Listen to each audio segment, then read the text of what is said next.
So after having so much fun in the 2016 Mustang GT, I pretty much knew I had to come back to check out the EcoBoost, because for a price starting at $25,395, the EcoBoost was several $1,000s less than the GT. But the question is, was it as much fun? And so today, courtesy of Bob Ruth Ford in Dillsburg, PA, I had with me the new 2016 Mustang EcoBoost Premium and was about to find out if this turbocharged 4-cylinder had the same fun attached to it as the GT. And so starting with the power, the 2016 EcoBoost comes with a 2.3 liter 4-cylinder engine which puts down 310 horsepower and 320 pound-feet of torque while getting up to 32 miles per gallon on the highway. And that's 4 miles per gallon better than the V6 Mustang and 7 mpgs better than the GT. And so to fully test out the EcoBoost, I went for a drive. What's up, you guys? GoPony here today in the 2016 Mustang EcoBoost. And so I figured since the 2016 Mustang GT did so well, I had to follow it up with the EcoBoost, because the EcoBoost does great for MPGs. Getting 32 miles per gallon on the highway while having 320 pound-feet of torque is just insane. Yet another reason why I wanted to check this one out so bad. But anyways, for this being a muscle car, there's no issues with visibility, so I'm loving that.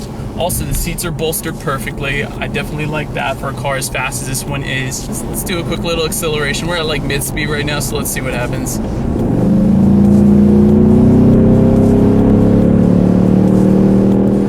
Not bad. It is certainly not as fast as the Mustang GT I drove last month, I think it was, but it definitely has some pickup. Like I said, it does have 320 pound-feet of torque, and that's available at a low RPM range due to the turbocharger. Alright, so I'm going to put it in paddle shift mode here, and I just want to see how quick the paddle shifters are going to react, because like I said before, I was able to drive a 6-speed manual, which I'm absolutely a huge fan of. So let me see if the automatic is just as good.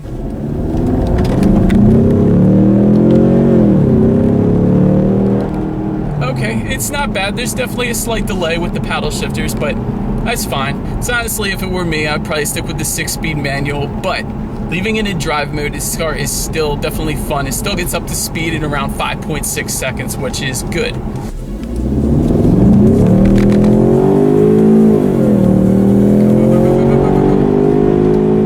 Alright, so that was a quick little acceleration, 0 to 60 time. I left it in drive mode, didn't use the paddle shifters. Didn't quite get the 0 to 60 in 5.6 seconds that I was expecting, but it still wasn't that bad. And I will say, as far as the handling goes, that's definitely pretty good on this one. Went around a couple turns a little quick, and it definitely did fine. Unlike my, let's say, Infiniti G35 back in the day, kind of slid around the turns. But also the brakes are really good on this one. I definitely do like that. So 60 to 0 is also important. But overall fit and finish has definitely gotten really good on the Mustangs, and I'm definitely always impressed with that.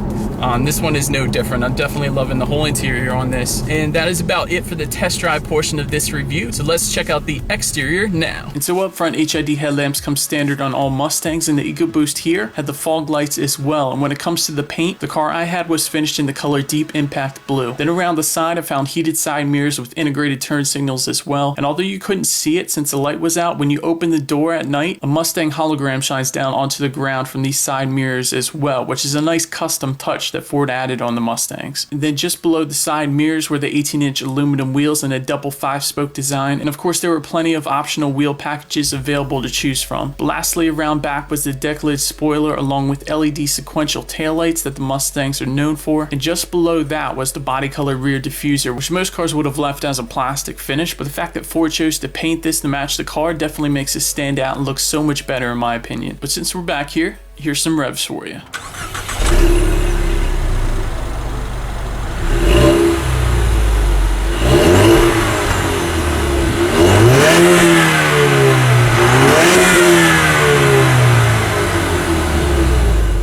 Then lastly, in the back, trunk space will come in at 13.5 cubic feet, which is actually more than a lot of sedans that I've reviewed. But if that wasn't enough, I was able to fold down the back seats, allowing for even more room. But then moving on to the interior, since the EcoBoost I had today was the premium trim, which adds an additional $4,000 to the price tag, a lot of the interior was upgraded, like for instance the seating. With the premium trim, the cloth seats are eliminated and replaced with leather trim seating, which also come heated and cooled as well. But then to start the car, you simply put your foot on the brake brake and press the push button start. And for now, the car I had was sporting a clean black and white look for the gauges. However, when I went to the My Color section, I found under settings, I found I could definitely change up this color combination if I wanted to once it got dark. Another thing I had fun watching was the PSI boost gauges, which of course the EcoBoost was equipped with since it's rocking a turbo. In addition, since I had the premium trim, there was also added dual zone climate control, aluminum foot pedals, ambient lighting, different trim around things like the cup holder, air vents, and instrument cluster, illuminated sill plates, premium door trim, a universal garage door opener, an additional 2 speakers for the sound system, XM satellite radio, and Ford's new Sync 3 system, which I had a ton of fun exploring. And so with the new Sync 3 system, I could alter the climate control settings via the touchscreen. I could pair my phone to the car in order to link my apps to the car as well. I could of course adjust the audio settings and of course a ton of other things as well. And honestly, I played with this thing for quite a while because it just has so many different options to go through. Then there was also the 4 driving modes I could choose from, including normal, snow, sport, and track. And these driving modes basically adjust the handling dynamics via the silver toggle switch found all the way to the right. But another thing I forgot to mention is that there's a Shaker Pro audio system available as an option on the premium trim, which our EcoBoost had today. While this added an additional $1,800 to that price tag, it also came with 390 watts and 12 speakers, including a sub in the trunk. And with this package also came a memory feature for the driver's seat and a blind spot information system with cross traffic alert, which brings me to safety. Standard features on the 2016 Mustang EcoBoost includes an airbag molded into the glove box, a driver's knee airbag, dual front airbags, front seat side impact airbags, side curtain airbags, latch aka lower anchors and tethers for children, a rear view camera, an SOS post crash alert system, a tire pressure monitoring system, 12.5-inch front and rear brake rotors, and electronic stability control. And so overall, the EcoBoost was a very fun car and it definitely wore that deep impact blue color well. But if I wanted to have even more fun, I'd probably pair this one with the 6-speed manual transmission that I had in the GT, along with the Ford Racing Performance exhaust. But no matter what Mustang you choose, Ford definitely got it right with this one, and it was definitely fun to take through some back roads. Alright, thank you guys so much for watching. Be sure to like the video and subscribe, and I'll see you in the next one. Stay gold.